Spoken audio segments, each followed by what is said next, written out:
इस बच्चों हम पढ़ रहे थे हमारी पाठ्य पुस्तक बसंत भाग 3 का पाठ 11 जिसका नाम है जब सिनेमा ने बोलना सीखा। ये कहानी है जो प्रदीप तिवारी ने लिखी है। ओके, यहाँ पर सिनेमा ने बोलना सीखा क्यों कहा है? इसलिए कहा है क्योंकि जो पहली बोलती फिल्म बनी थी, ठीक है, उससे पहले जो फिल्में बनती थीं वो मूक बनती थीं। मूक मीन्स जिसमें सिर्फ शारीरिक रूप से अभिनय किया जाता था, आवाज़ नहीं होती थी। तो चलिए इस पाठ को समझते हैं। इस पाठ का सार है, सिनेमा के बारे में है, ठीक है। और 14 मार्च 1931 की तारीख जो थी वो ऐतिहासिक थी भारत के इतिहास में। क्यों? क्योंकि इस दिन भारत की पहली बोलती फिल्म बनी थी जो आलम आरा थी।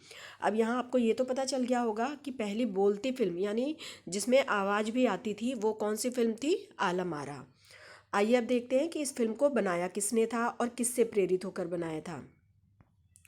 ये फिल्म जो है वो बनाया था आर्देशिर इम ईरानी ने।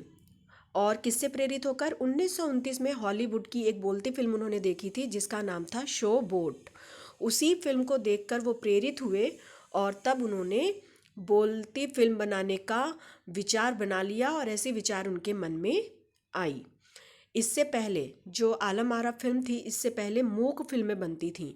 मूक फिल्में मतलब जिसमें आवाज़ नहीं आती थी, सिर्फ कैसे होता था? सिर्फ वो दिखाई देता था, ठीक है।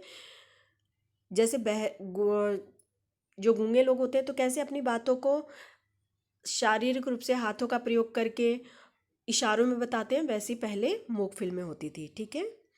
आगे उन्होंने पारसी रंगमंच के एक लोकप्रिय नाटक था, उसी को आधार बनाकर इसकी पटकथा लिखी। पटकथा क्या होता है? किसी कहानी का संवाद लिखना या पूरी कहानी लिखना। उनके पास कोई संवाद लेखक या गीतकार और संगीतकार नहीं था, मतलब कोई संवाद लिखने वाला नहीं था, कोई गीतकार यानी गाने वाला नहीं था, संगीतकार यानी उसमें कोई म्यूज़िक देने वाला नहीं था। नाटक के कई गाने, जो नाटक था पारसी रंगमंच का जो नाटक था, उस नाटक के कई गाने ऐसे के वैसे ही उन्होंने अपनी फिल्म में ले लिए जैसा कि उस नाटक में प्रयोग होता था। इसका एक उदाहरण यहाँ पर है, जैसे इसमें दे दे खुदा के नाम पर प्यारे अगर देने की ताकत है। तो फिल्म के पहले पार्श्व गायक जो थे, पार्श्व गायक क्या होता है? जो पर्दे के पीछे से गाना गाते हैं। मतलब आप लोगों ने देखा होगा कि एक्टर कोई और होता है और गाना कोई और गाता है, तो ऐसे को ही क्या कहा जाता है? पार्श्व गायक कहते हैं। और उस गायक का नाम क्या था? जिसने आलम आरा फिल्म में गाना गाया था उसका नाम था WM खान। पहला गाना इस फिल्म का था दे दे खुदा के नाम पर प्यारे अगर देने की ताकत है। फिल्म की शूटिंग जो थी वो रात में करनी पड़ी थी क्योंकि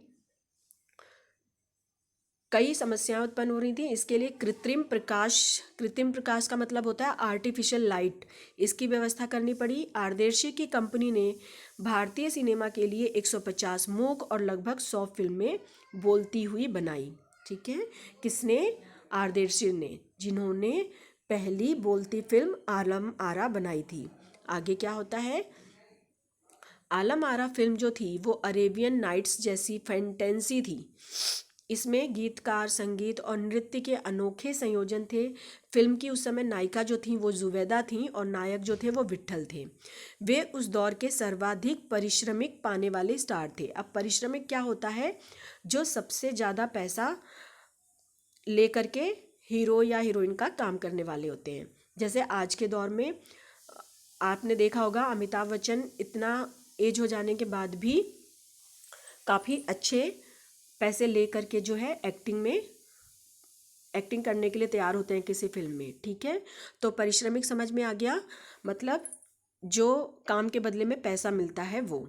विट्ठल को उर्दू बोलने में मुश्किल हो रही थी, इसलिए आर्देशर जी ने क्या किया? उनकी जगह पर महबूब को लिया क्योंकि उनको ये बोलते आता था। उसके बाद ये फिल्म उनसे लेके महबूब को दे दी गई जो इस फिल्म के नायक थे। फिर इस पर क्या हुआ? विट्ठल को गुस्सा आया और उन्होंने आर्देशिर पर मुकदमा कर दिया। फिर क्या होता है ये मैं आपको अगले वीडियो में बताऊंगी।